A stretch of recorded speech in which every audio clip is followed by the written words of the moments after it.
ఇదేదో మేము అధికారం అంటే జుబిలియంట్గా బ్రహ్మాండంగా ఉందనుకోవడానికి కాదు. ఒక బాధ్యతతో మా మీద ఎంత నమ్మకం పెట్టుకున్నారో ఈ ప్రజల్ని మళ్లీ ఒక దారి చూపించే మార్గం మేము చూపిస్తాం. ఇంకొక పక్కన మీరు ఒకసారి ఆలోచిస్తే ఇదే అసెంబ్లీలో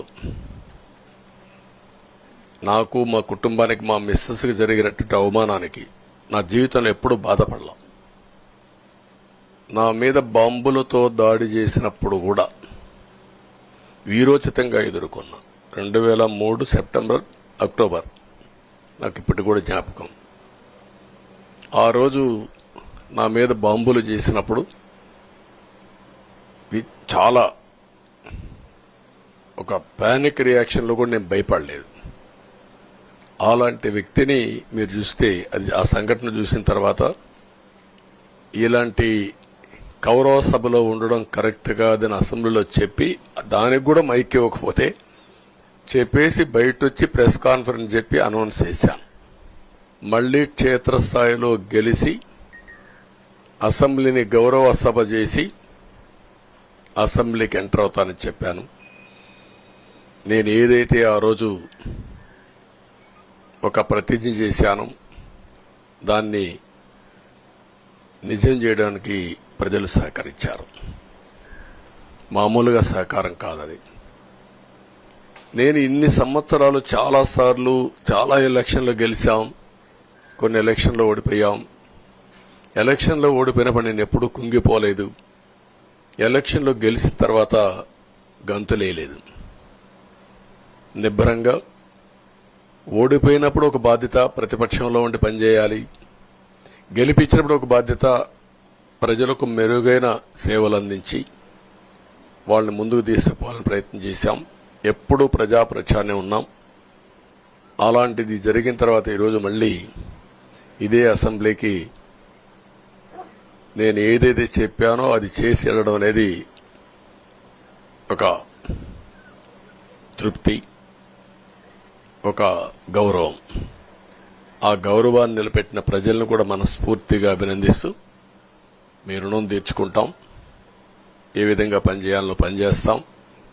మీ ఎక్స్పెక్టేషన్స్ ప్రకారం పనిచేసి అయితే ఎప్పటికప్పుడు మీరందరూ కూడా మేము ఓటేసాం, మా పని అయిపోయింది, ఇంకా మీరు చూసుకోండి కాకుండా ఎప్పటికప్పుడు మమ్మల్ని నడిపించే బాధ్యత, మాకు సహకరించే బాధ్యత, మళ్లీ రాష్ట్రంలో ఉండే ప్రజలందరం బాగుపడాలంటే ఏం చేయాలో మేము చేసినప్పుడు ఎప్పటికప్పుడు ఫీడ్బ్యాక్ ఇచ్చి నడిపించే బాధ్యత తీసుకోవాల్సిందిగా వారిని కోరుతున్నా.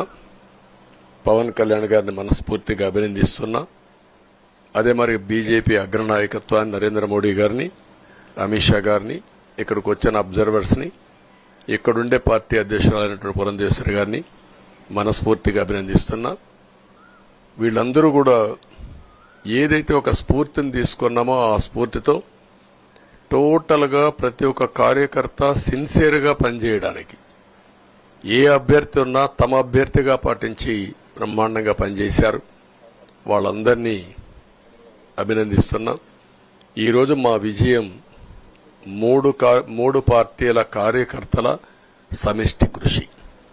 వారందరినీ అభినందిస్తూ ఈరోజు ఢిల్లీకి పోయి వచ్చిన తర్వాత ఒకసారి మళ్లీ ఇవన్నీ ఎప్పటికప్పుడు సమీక్ష చేసుకుంటూ ముందుకు పోతా అని చెప్పి తెలియజేసుకుంటూ మరొక్కసారి మీ అందరికీ అభినందనలు, ధన్యవాదాలు. థ్యాంక్ యూ అనండి.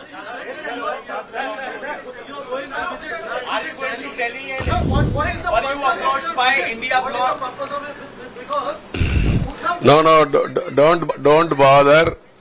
No, hear me, I say. You are very loud.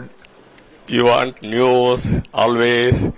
I am also experienced. I have seen so many political changes in this country. We are in NDA. I am going for NDA meeting. In course of time, anything will report to you. అనేక ఎన్నికల్లో అనేక అనుభూతులు చూశాం కానీ మేము అన్ని ఎన్నికల కంటే ఇది ఒక తెలుగుదేశం పార్టీ చరిత్రలో, ఆంధ్రప్రదేశ్ రాష్ట్ర ప్రజల చరిత్రలో సువర్ణాక్షరాలతో లిఖించదగ్గ ఎన్నిక. ఇది ఒక హిస్టారికల్ ఎన్నిక.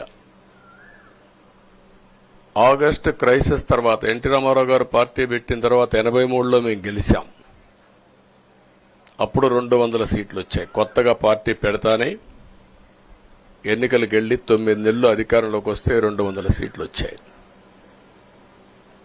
94లో మీరు ఒక్కసారి చూస్తే ప్రజా వ్యతిరేకం వల్ల 3 ముఖ్యమంత్రులు మారడం వల్ల ఆ రోజు మీరు ఎన్నికలు చూస్తే దగ్గర అపోజిషన్ పార్టీకి రిక్వైర్డ్ నెంబర్ అంటే అపోజిషన్ లీడర్గా వచ్చే స్టేటస్ రాకుండా వచ్చాయి.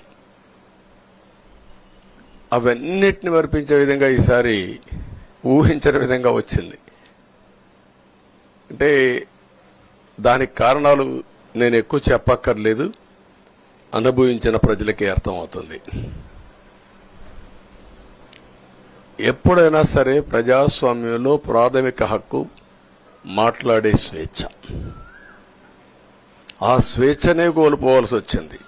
అదే కాదు, బ్రతికే స్వేచ్ఛ, ఆస్తులు పెట్టుకునే స్వేచ్ఛ, ఇవన్నీ కోల్పోయే పరిస్థితి వచ్చింది. అందుకే మీరు చూస్తే మొన్న ఎలక్షన్లో సరే ఏ విధంగా మేమందరం కలిశాం అవన్నీ మాకంటే ముందు మీకే తెలుసు. కలిసినప్పుడు ఎవ్రీ ఈవెంట్ ఇవి వేదిక నుంచే ప్రారంభించాం.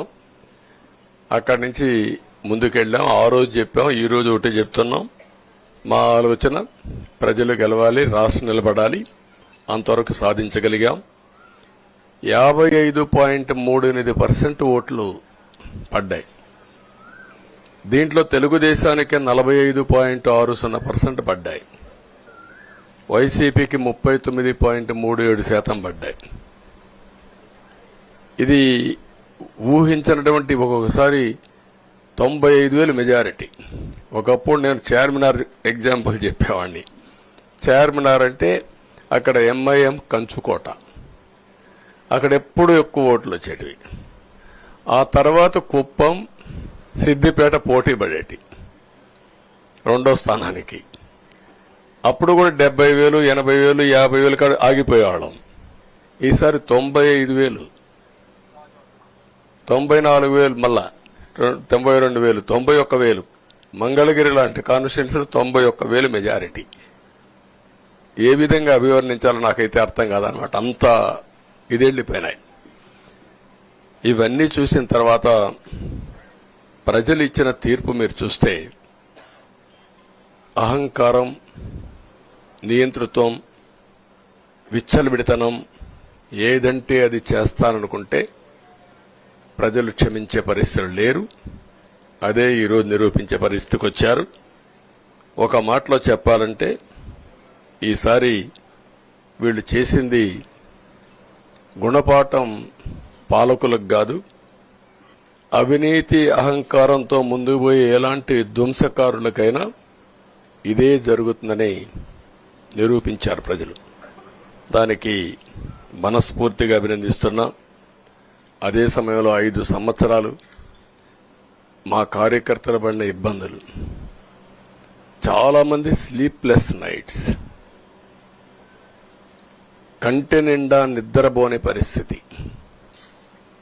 అక్కడి నుంచి నేను చూస్తే చాలా కడాన మనిషిని హింస పెడుతూ నువ్వు ప్రాణంతో బతకాలంటే జై జగన్ అనమంటే జై తెలుగుదేశం, జై చంద్రబాబుని ప్రాణాలు వదిలిన సందర్భం.